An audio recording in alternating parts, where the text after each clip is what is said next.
retornar à nossa apresentação que nós estávamos fazendo, exatamente relativa às intervenções estatais, tanto na propriedade privada quanto no domínio econômico. Como a intervenção estatal no domínio econômico ela ocorre em casos bem específicos, a gente estuda mais, para vocês que vão ser administradores públicos, exatamente quando a gente está tratando da intervenção estatal na propriedade privada. Porque no domínio econômico são casos muito específicos e, geralmente, as pessoas que trabalham nessa área são pessoas bem especializadas sobre o assunto. Então, por isso que a gente vai tratar daquilo que vocês vão se deparar mais quando vocês passarem a atuar na atividade profissional de vocês, que são exatamente as intervenções na propriedade privada. Nessas intervenções na propriedade privada, nós temos 6 modalidades, ou 6 espécies de intervenção estatal na propriedade privada. A primeira delas é a servidão administrativa. Nós temos a requisição administrativa, a ocupação temporária, a limitação administrativa, o tombamento e a desapropriação. Então, nós vamos analisar cada um desses institutos jurídicos e,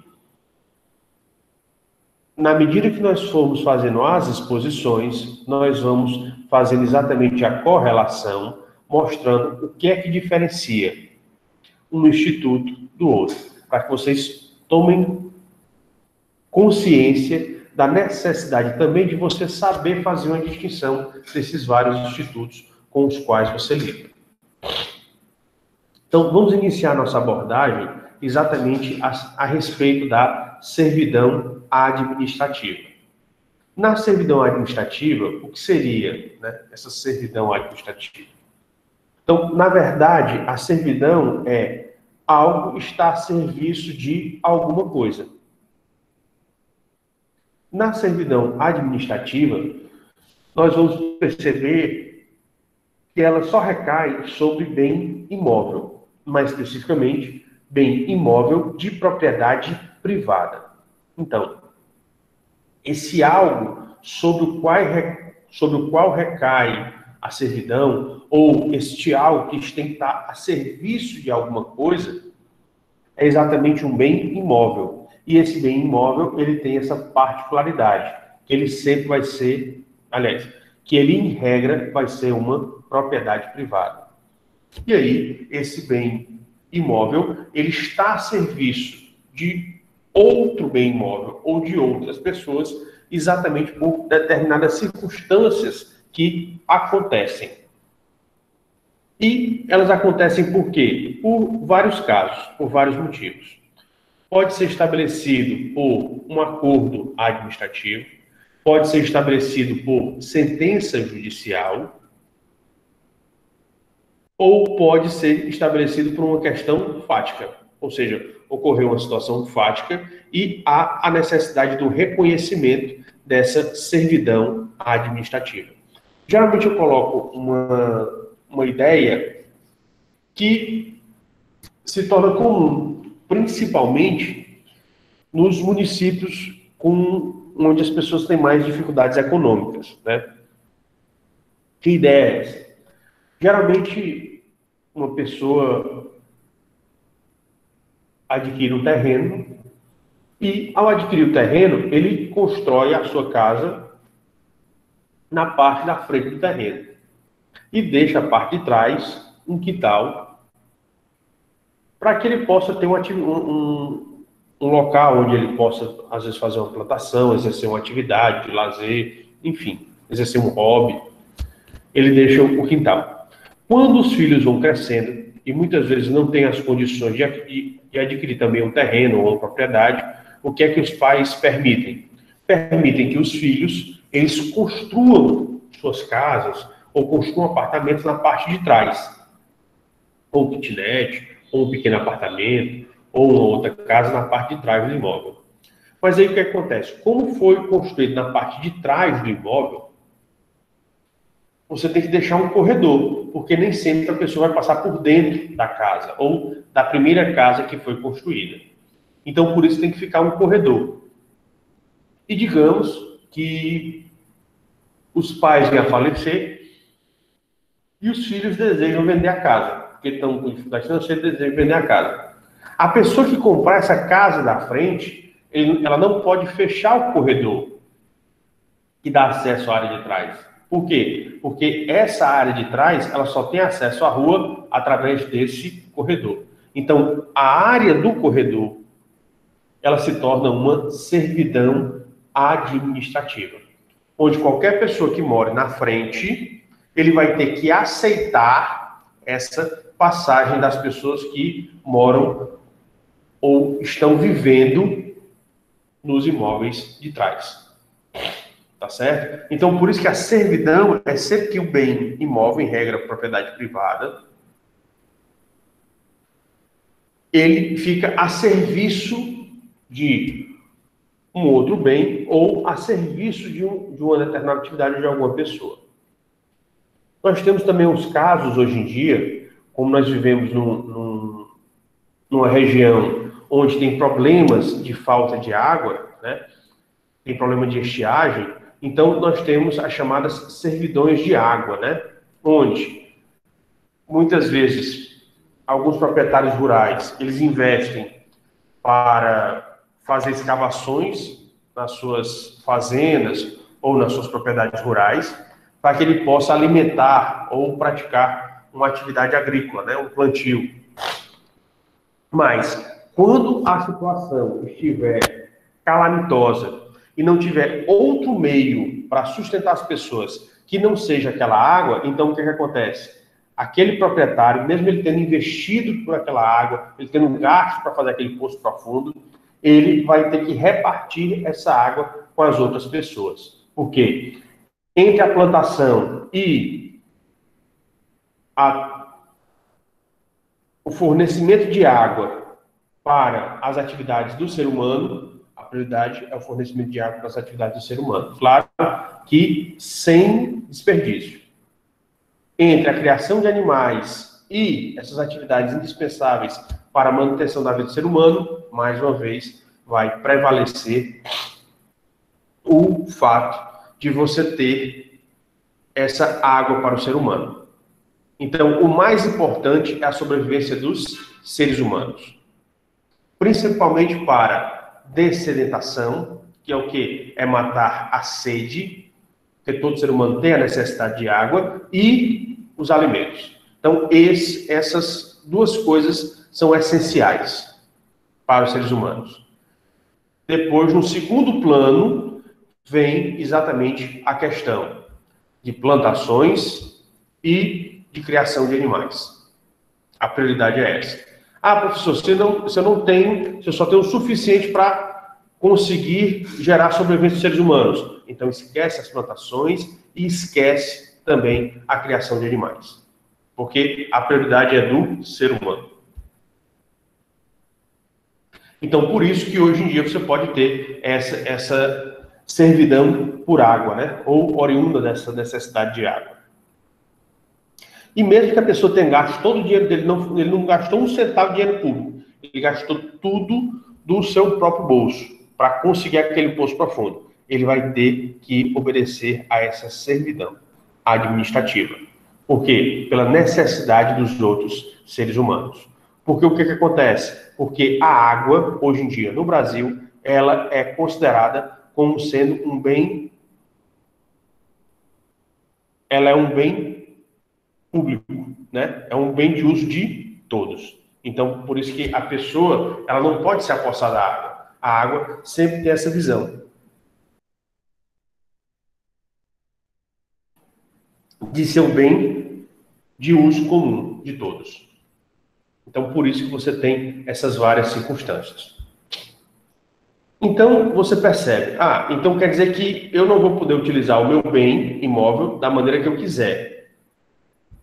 Eu posso utilizá-lo, mas desde que esteja de acordo com a servidão, ou do objeto da servidão. Exatamente. Então eu vou ser prejudicado e vou ficar no prejuízo? Não. Porque se você efetivamente tiver algum dano ao seu patrimônio, você pode pedir uma indenização. Se você sofrer algum dano ao seu patrimônio, você pode pedir uma indenização. Agora, você só tem a indenização se você comprovar o dano. Se você não conseguir comprovar o dano, você não recebe a indenização. E como nós falamos, a servidão administrativa pode ser instituída por uma situação fática, e as pessoas entram em acordo por essa situação fática. Pode ocorrer um acordo administrativo, um acordo feito perante a administração pública, ou pode ser estabelecido perante a justiça, através de sentença judicial. Uma vez estabelecida a servidão administrativa, ela é para sempre? Não, ela pode vir a acabar. Então, imaginemos o seguinte. Imagine essa casa que foi construída na frente pelos pais, depois os pais falecem e os filhos têm 2 apartamentos na área de trás, onde era o quintal.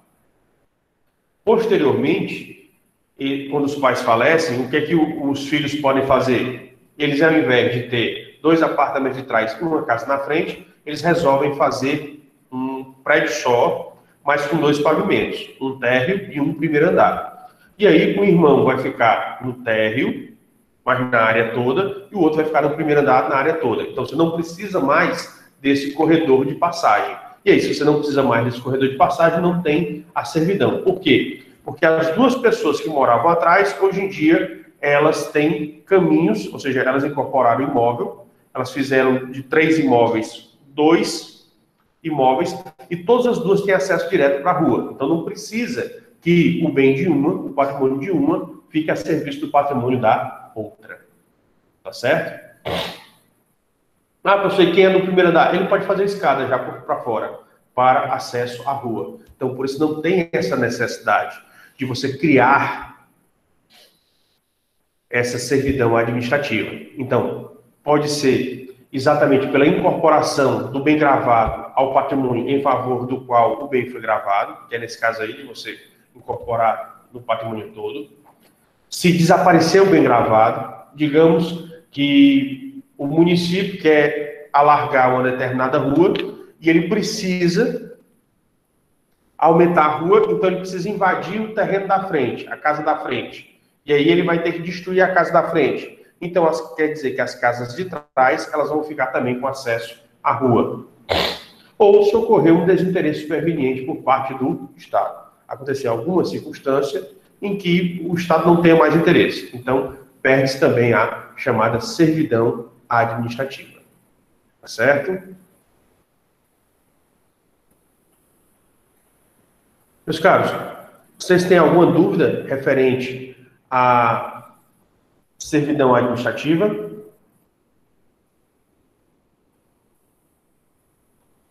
Eu tenho. Diga, pode falar. Eu falo, né, no exemplo da água. Então, a água, porque o senhor falou, tem que ser um bem imóvel de propriedade privada. Aí a água seria um bem imóvel? Como assim? Não entendi isso. Não, a água, é porque é o seguinte, a água, ela tem uma regra, hoje em dia, você tem um chamado Código de Águas. Esse Código de Águas, ele tem uma regulamentação especial. Então, por essa regulamentação especial desse Código de Águas, a água, ela é um bem de domínio público, ou seja, que está acessível a todos. Mas a diferença, aonde é que você encontra a água? Em imóveis, né? Você encontra água em imóveis. Por quê? A água vai estar numa fonte, vai ser um poço profundo. Então, o local onde você vai ter esse acesso à água, onde você encontra a água, ele tem imóvel. Então, por isso que aquele imóvel que detém a água, que ainda contém água, ele vai sofrer a servidão administrativa. Tá certo? Porque a água ela tem que estar em algum local. E ela vai estar onde? Em um imóvel. Entendi. Mais alguma dúvida? Não? Vamos para a próxima modalidade, ou a outra espécie de intervenção estatal. A outra espécie de intervenção estatal é exatamente a requisição, ou também chamada de requisição administrativa. E o que é essa requisição administrativa? Sempre que ocorrer situações de perigo público iminente no Estado, o Estado ele pode requisitar bens, sejam eles móveis, imóveis ou serviços.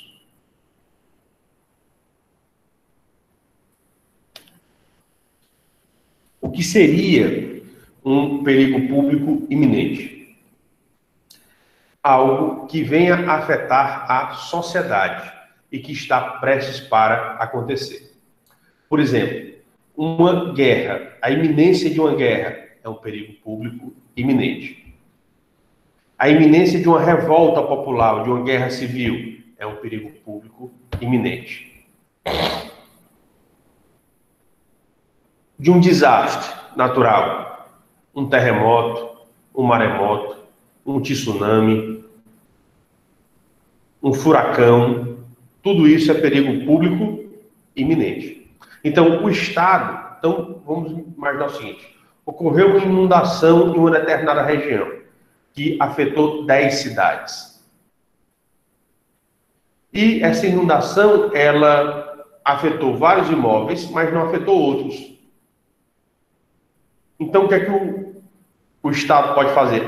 Ele não afetou um colégio grande ou um campus de uma universidade que tem vários alojamentos ou possui, como a Unilab, você tem vários compartimentos. Então, o que é que o poder público pode fazer?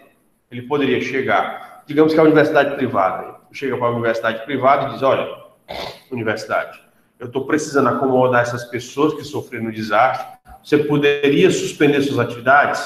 Posso. Você poderia organizar e me ceder parte do seu espaço? Posso.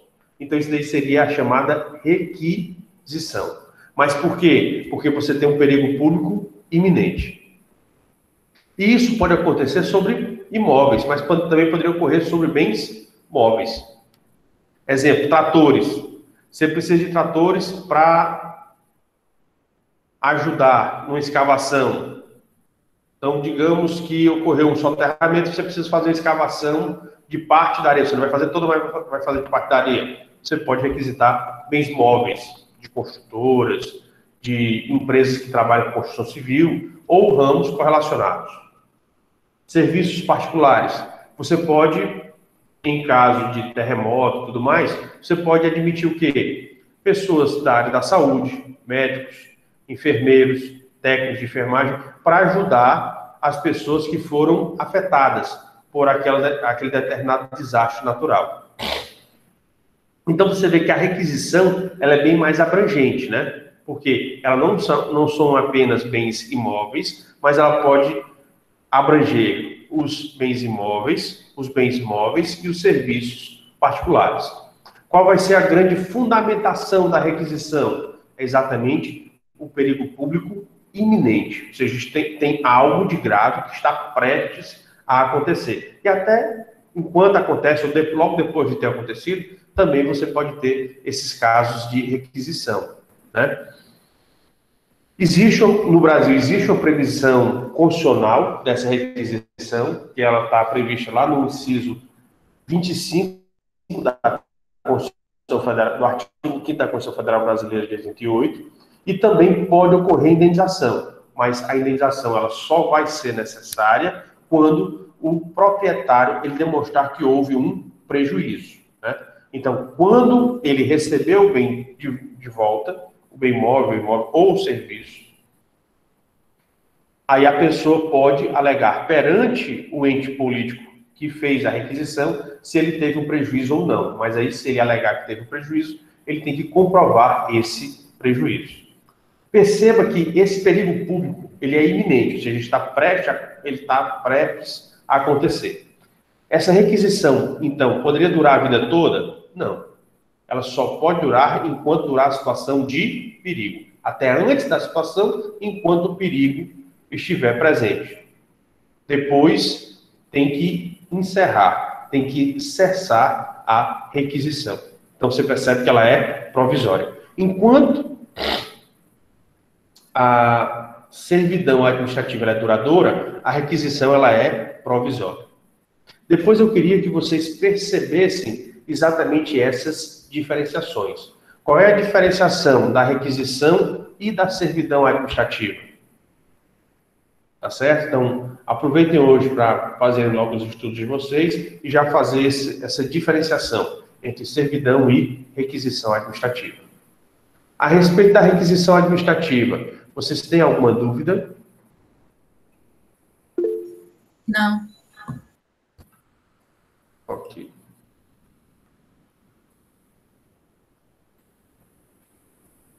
Obrigado aí pelo retorno.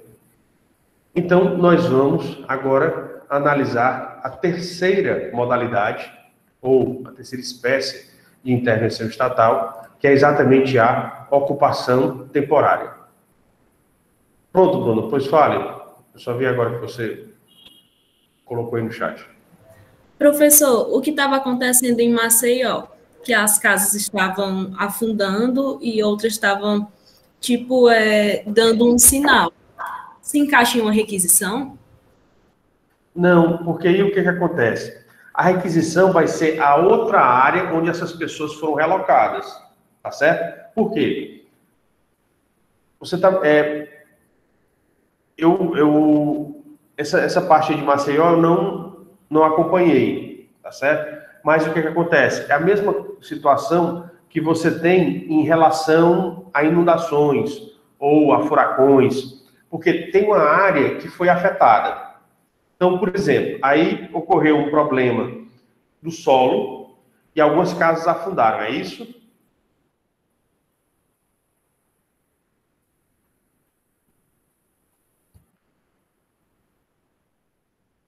Pronto. Então, se umas casas foram afundadas e outras estão sob ameaça, né, porque são tão próximas daquela região, estão sob ameaça. Então, o poder público, nessa área, ele pode fazer a requisição? Não, porque essa área ela está ameaçada. Então, ele tem que prestar o socorro a essas vítimas. Como é que ele presta o socorro? O primeiro socorro que ele faz é retirar aquelas pessoas que foram afetadas por aquela situação e colocá-las num local seguro. Esse local seguro pode ser, por exemplo, um ginásio poliesportivo que comporte uma parte dessas pessoas. Pode ser ginásios de colégios que comporte também essas pessoas. E aí, o ginásio poliesportivo, se for público, não é caso de requisição, né? Porque é bem público. Mas se for particular, sim. Nos colégios, da mesma forma. Campos de universidade, da mesma forma. Então, você tem que ver para onde é que você vai realocar. Se for um bem público, não teria tanto essa necessidade. Se não for particular, aí é que você teria essa necessidade da requisição, tá certo? E naquele local, onde aconteceu o desastre, o que é que o governo tem que fazer? Ele tem que fazer a análise do que aconteceu.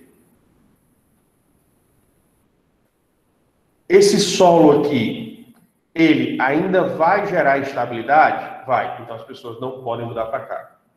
Ah, então como é que eu resolveria isso daqui? Essas construções elas não podem permanecer.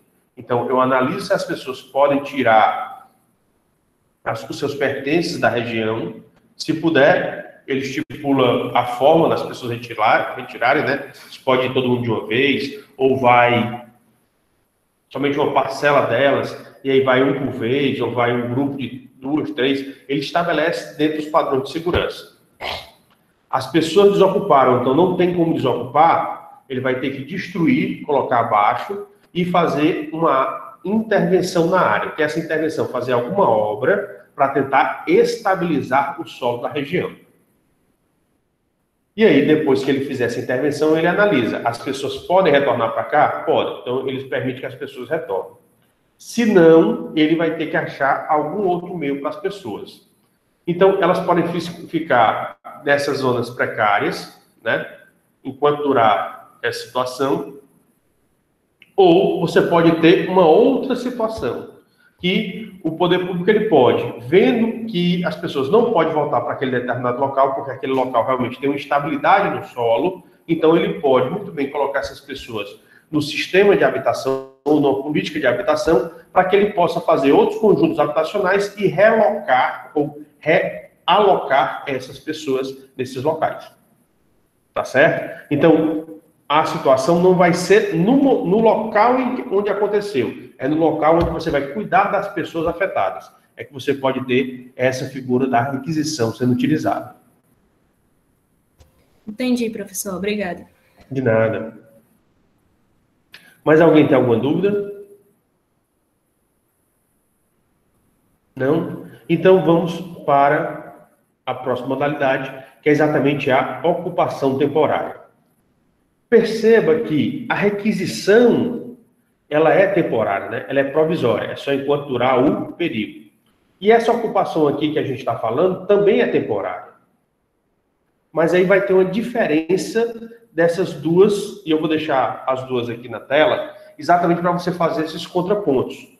Qual seria a diferença entre a requisição e a ocupação temporária? Primeiro vamos entender o que é a ocupação temporária. A ocupação temporária é sempre que o Estado ele precise ocupar um determinado bem, seja ele um bem móvel ou imóvel, ou ele precisa se apossar de um bem móvel ou imóvel por alguma necessidade do Estado. Professor, o que seria essa necessidade do Estado? Então, nós somos uma democracia, né? O Brasil é uma democracia. Então, a existência de eleições é uma atividade necessária ou desnecessária para o nosso Estado?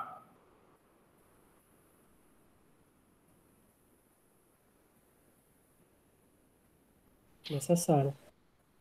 Seria necessário. Mas somente porque, veja bem, nós somos mais de 200 milhões de pessoas no Brasil, de habitantes. De eleitores, nós somos aqui o quê? Uns 150, 170 milhões de pessoas. Imagine que no único dia nós vamos ter esse número, essas milhões de pessoas indo às urnas para votar. Porque nós votamos somente um dia. Tem alguns países que colocam vários dias. No Brasil, não. É somente um dia. E seria no período da manhã até o período da tarde, né? Porque tem um horário de votação. Então, para você comportar todo esse número de pessoas votando, você consegue comportar todas essas pessoas somente nos bens públicos? Não consegue.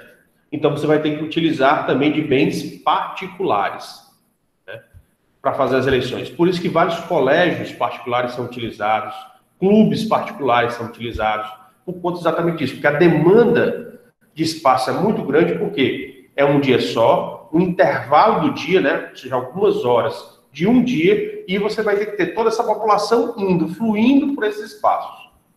Então, você tem que ter muitos locais de votação. Então, por isso que a Justiça Eleitoral, representando o Estado brasileiro, ela pede essas escolas, esses clubes particulares também, ela utiliza bens públicos, mas ela também vai utilizar bens particulares, que são essas escolas e clubes, para realizar as eleições.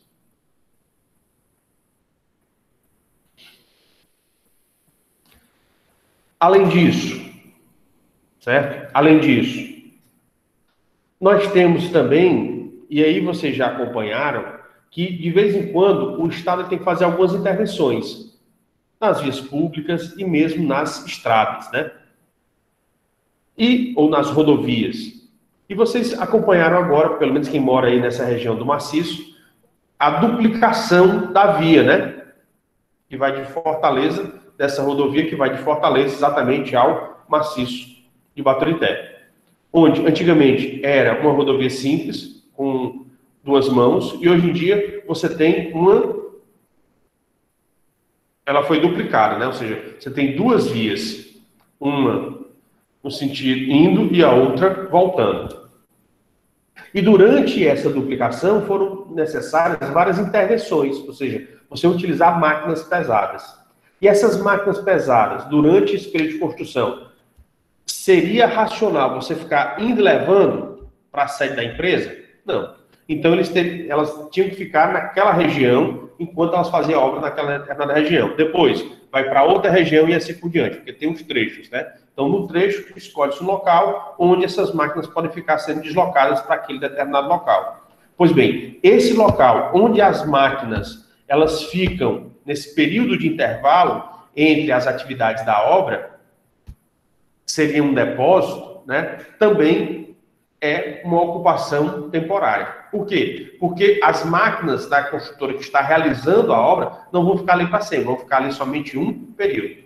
Então, geralmente, o que acontece? As máquinas, como elas já vão efetivamente tirar cerca, elas já vão fazer algumas mudanças, então elas deixam aquilo dali aberto, mais espaço para as máquinas, ajeita o local. Depois, quando elas forem ocupar lá na frente, elas vão ter que recuperar aquele local que elas mexeram, né? E aí deixa ele novamente para que os proprietários eles continuem a utilizar. A mesma situação é no caso de vacinações. E aqui não a vacinação hoje em dia que está ocorrendo para a Covid, né? Mas aquelas vacinações que nós já somos acostumados, que são exatamente as vacinações nas campanhas de vacinação, né? Mas na campanha de vacinação é diferente das eleições, porque existe um dia D, ou seja, um dia X, onde a atuação vai ser massiva, mas a campanha geralmente ela dura um mês, né? E elege um dia D para que a atuação ela seja massiva naquele dia. E aí você tem que ter mais espaços. Hoje em dia você tem vacinação até em shopping centers, né? Que seriam propriedades privadas. E aí, enquanto você está realizando aquela vacinação, como é uma atividade desempenhada pelo Estado, mas que está sendo cedida pelas pessoas do shopping ou pelas pessoas dos supermercados, locais grandes que possam ter essa vacinação, também é um caso de requisição. Então veja que não é um perigo público iminente, é uma necessidade. Então essa é que é a grande diferença entre a requisição e a ocupação temporária, porque a requisição ocorre um perigo público iminente. Na ocupação temporária é uma necessidade, ou seja, é uma atividade que tem que ser realizada por parte do Estado. O Estado aqui compreendido no sentido lato. E aí o que acontece? Ela também vai ser temporária, né? O tempo dela também vai ser temporário, somente enquanto tiver essa necessidade, e ela vai ser diferente da requisição, porque como essa ocupação temporária você já tem uma previsão dela, então o que é que o poder público faz? Eles pedem um ato determinando a ocupação temporária, ou definindo essa ocupação temporária. E aí, como ele define a ocupação temporária, ele diz o período em que vai começar e o período que está previsto para terminar. Porque, como não está dizendo, ela é meramente temporária.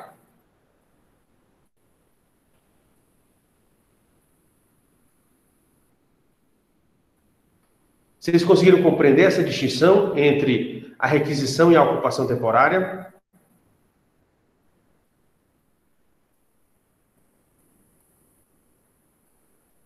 Agradeço o retorno de vocês. Eu pediria ainda que vocês fizessem algo além. Além de fazer essa distinção entre a ocupação temporária e a requisição, também fizesse a distinção entre a ocupação temporária e a servidão administrativa. Por isso que a gente está destacando esses pontos importantes para que você comece a fazer esses comparativos entre cada uma dessas modalidades. Tá certo? E hoje, para finalizar, nós gostaríamos de finalizar a nossa aula de hoje exatamente tratando da limitação administrativa. Então veja que aqui o nome está dizendo, é uma limitação, ou seja, o Estado ele reconhece que a propriedade é do particular, mas o Estado ele esclarece ao particular que, embora a propriedade seja dele, seja do particular, ele não pode fazer aquilo que ele bem entender. Por quê? Porque o Estado ele tem o poder de regulamentar as atividades dos particulares, inclusive as atividades que vão ser realizadas nos seus bens. E aqui eu vou dar um exemplo bem simples que você começa a entender essa limitação administrativa. Então, imagine que você compra um terreno, né? Geralmente os terrenos, hoje em dia, eles estão 12 por 8, né? Ou 8 por 25. Vamos colocar aqui um terreno aqui, 8 por 25. Eu comprei um terreno 8 por 25. Ok, eu posso construir todo o terreno? Não. Por quê? Hoje em dia, reconhece que, como o terreno, isso daí é a área total do terreno, como o terreno, ele faz fronteira com a via pública, quem vai circular nas vias públicas são exatamente os automóveis, né? São os veículos, carros, caminhões, automóveis, etc. E as pessoas, o pedestre tem que circular nas calçadas. Embora algumas pessoas não saibam disso, o local que o pedestre deve circular é exatamente nas calçadas, né? Então, por isso que qualquer terreno que você compre, você tem que obrigatoriamente fazer um recuo para fazer o muro. Por quê? Porque você vai ter que reservar um espaço para calçada. Professor, eu comprei um terreno de esquina. Pois bem, em vez de você ter um recuo, você tem que ter 2 recuos. Porque você tem que sempre possibilitar a calçada. Então, quando você for murar o seu terreno, você sempre vai ter que fazer os recuos em relação à via pública, deixando espaço para que os pedestres eles possam transitar. Professor, mas eu vou colocar somente o espaço que eu quiser, né? Não. Cada município tem uma lei chamada Código de Obras e Posturas. Esses códigos de obras e posturas, eles estabelecem qual é o recuo mínimo. Tem delas que estabelece 1,8, 2 metros, 2,5. Então, você tem que saber o que é que determina o Código de Obras e Posturas do seu município. Esse recuo obrigatório. Então, as calçadas são um tipo de limitação administrativa. E aí você diz, professor, mas isso é revoltante, a propriedade é minha. E aí eu vou ter que, obrigatoriamente, abrir mão de parte da minha propriedade? Tem. Por quê? Porque assim como você vai abrir mão de parte da sua propriedade para fazer a calçada, os outros proprietários também vão abrir mão de uma parte das suas propriedades para fazer também as suas calçadas. Então, isso daí não é um problema que o Estado está exigindo só de você. Ele está exigindo de todos. Professor, isso é errado. Você poderia ter falado com o loteador. Quem sabe o loteador ele não deveria ter reservado o espaço das calçadas. Mas, geralmente, o loteador não faz isso. E nem esclarece você dessa peculiaridade. Por quê? Porque, como é uma limitação administrativa, ele só se preocupa em obedecer também às regulamentações às quais a atividade dele estão submetidas. Então, por isso que o que é uma limitação administrativa? É toda imposição geral. O que é imposição geral? É imposta a todos. Não foi imposta só a você. Qualquer proprietário de bem imóvel, ele vai ter que fazer esse recuo. Ele vai ter que fazer a calçada. É gratuita, ou seja, você não recebe nada para fazer isso. Ela é unilateral. Unilateral por quê? Porque a limitação administrativa é estabelecida pelo Estado, no sentido lato, né? Pode ser o governo federal, os governos estaduais, o governo do Distrito Federal ou os governos municipais. Por isso que ela é unilateral. Algum dos entes políticos que faz parte do Estado, ele estabelece. E não quer saber, não conversa com o particular. Ele estabelece e todos os particulares têm que obedecer. Na verdade, todos os proprietários têm que estabelecer. Pessoas que se encaixem naquela determinada situação. Ela é de ordem pública. E o que é que significa ser de ordem pública? Você não tem para onde correr. Você é obrigado a cumprir. Professor, mas eu sei no meu município um local em que a pessoa ela não colocou a calçada, ela fez um muro bem na ponta, bem na fronteira do terreno dela com a rua. É errado. O poder público deveria mandar ela regularizar. Se ela não regularizasse, o poder público poderia destruir o muro dela, fazer a calçada e depois cobrar a conta. Porque é de ordem pública. Professor, por que o município vai cobrar a conta? Porque a obrigação, a limitação administrativa, ela é gratuita. O que é que significa ser gratuita? O município não é para pagar. Então, se o município faz, ele pode cobrar a conta. E essas imposições gerais, gratuitas, unilaterais e de ordem pública, elas condicionam os exercícios dos direitos ou de atividade dos particulares. O que é isso? É aquilo que eu estava falando para vocês. O particular, ele é livre para fazer tudo aquilo que ele quiser, desde que não seja proibido. Por isso que existe a regulamentação do Estado, dizendo até o que é que você pode fazer. E o Estado, na limitação administrativa, ele tanto pode regulamentar os direitos dos particulares, como também as atividades realizadas. Ah, professor, eu estou com dificuldade na pandemia, eu vou vender, vou colocar uma mesa na minha rua e vender tapioca, vender pamonha, vender canjica. Ok. Só que para você colocar, mesmo que seja na sua calçada, a calçada é pública. Então, como a calçada é pública, você tem que ir até o seu município, até a prefeitura do seu município e pedir para fazer essa atividade.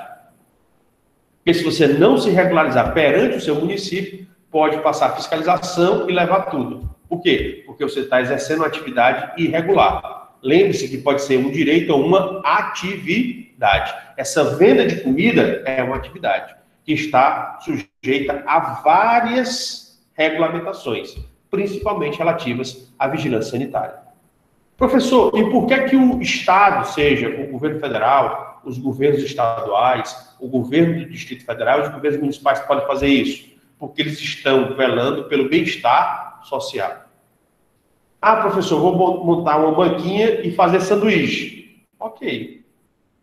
Mas e se você utilizar alguma coisa que pode fazer mal às pessoas?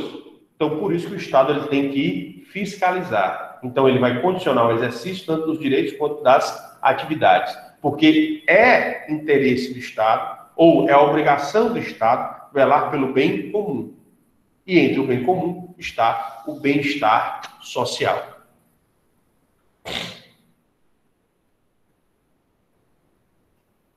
Entendido?